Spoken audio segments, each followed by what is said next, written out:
Déjà parce qu'on l'apprend mieux, Oui, on l'assimile mieux. oui. Moi, je l'ai appris à 18 ans, c'était déjà un peu tard.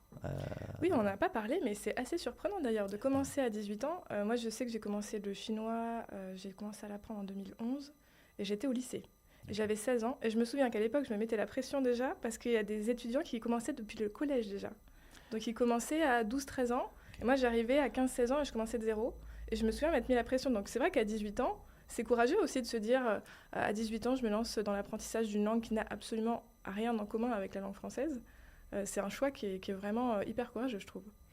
C'est un choix que j'ai fait parce que finalement, ouais, j'étais tellement frustré de cette première expérience qu'il fallait absolument que. Et je Ouais, me suis pas mis de pression plus que ça. En réalité, souvent on peut se dire, bah tiens, je vais faire une année, 2 ans de chinois, et puis en plus il y a des tests, c'est oui, compliqué, enfin c'est pas non plus simple.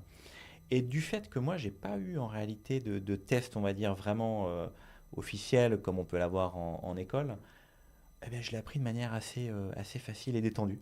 ouais. Bon, c'est mieux. Mais c'est surtout l'environnement qui m'a beaucoup aidé. Honnêtement, c'est ça Ouais. qui m'a beaucoup aidé à développer la langue parce que à Reims en 2007-8, enfin, il n'y avait Oui. pas beaucoup de cours de chinois. Il y avait déjà pas mal de chinois qui venaient pour apprendre la langue ou même continuer leurs études. Hmm.